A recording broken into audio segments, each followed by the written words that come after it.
बहुत समय पहले हिमालय की तलहटी में एक सुंदर सा गांव था जिसका नाम था शांतिपुर।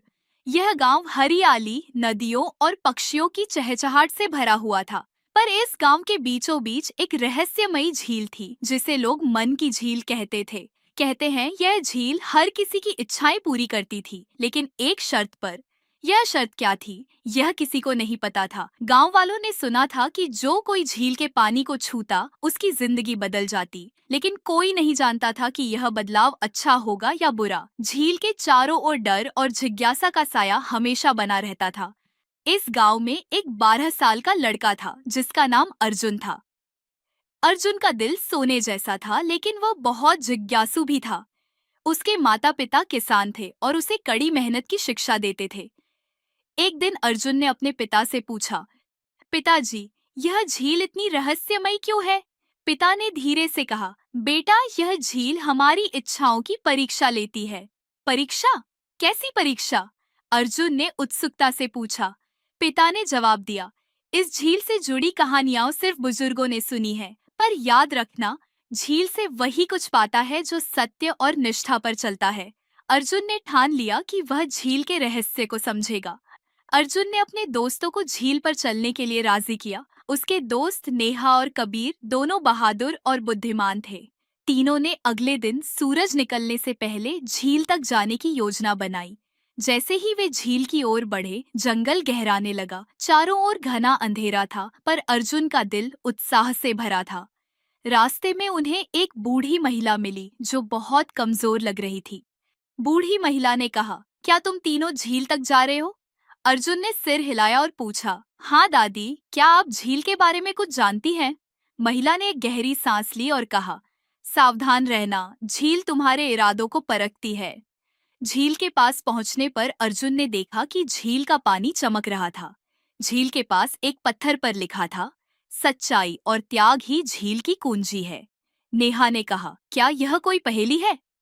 कबीर ने जवाब दिया, शायद यह हमें अपनी इच्छाओं पर सोचने को कह रही है।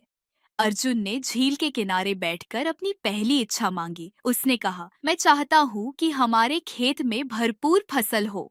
झील के पानी में लहरें उठीं और अर्जुन को अपने खेतों का दृश्य दिखा। लेकिन दृश्य के साथ साथ उसने यह भी देखा कि फसल के लिए बहुत मेहनत करनी होगी। झील ने अर्जुन को संदेश दिया, मेहनत के बिना फल नहीं मिलता।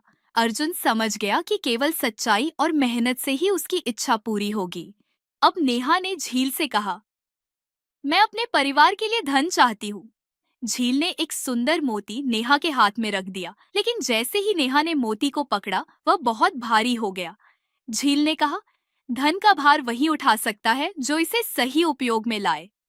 नेहा ने मोती को झील में वापस डाल दिया और कहा, मैं इसे तब तक नहीं लूंगी जब तक मैं इसे योग्य न बनूं। झील शांत हो गई और नेहा मुस्कुराई। अब बारी थी कबीर की। कबीर ने कहा, मैं अपनी बहादुरी को साबित करना चाहता हूँ। झील ने कबीर के सामने एक विशाल चट्टान खड़ी कर दी। झील ने कहा, यदि तुम इसे हटाने में सफल हो तो तुम सच्चे बहादुर कहलाओगे। कबीर ने पूरी ताकत लगाई, लेकिन चट्टान नहीं हिली। तभी अर्जुन ने कहा, कबीर, हम तीनों मिलकर कोशिश करते हैं। तीनों ने मिलकर चट्टान को हटा दिया और झील ने उन्हें सच्ची मित्रता का महत्व सिखाया।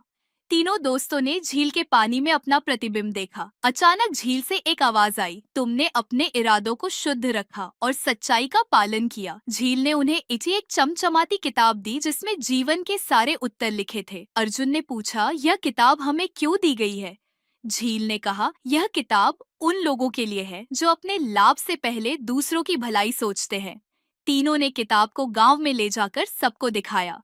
इस किताब के ज्ञान से पूरे गांव का जीवन बदल गया।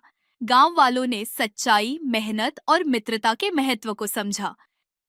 यह कहानी हमें सिखाती है कि इच्छाएं पूरी होने के लिए सच्चाई, मेहनत और त्याग की आवश्यकता होती है।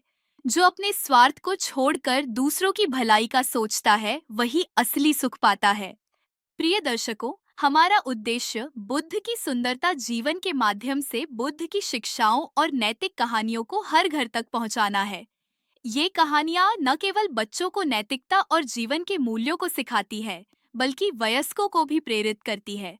यदि आपको हमारी कहानियाँ पसंद आ रही हैं और आप चाहते हैं कि ऐसी और प्रेरणादायक कहानियाँ आपके पास पहुँचती रहे, तो कृपया हमारे चैनल को सब्सक्राइब करें। घंटी के आइकन को दबाकर सभी नई कहानियों की जानकारी तुरंत प्राप्त करें। आपका एक सब्सक्रिप्शन हमें और बेहतर सामग्री बनाने के लिए प्रेरित करेगा। साथ ही इस वीडियो को अपने दोस्तों और परिवार के साथ शेयर करें ताकि बुद्ध के ज्ञान का प्रकाश और दूर तक फैल सके। धन्यवाद और आपके समर्थन के लिए आभार। बुद्धा की सुंदरता जीवन, जहां हर कहानी जीवन को रोशन करती है।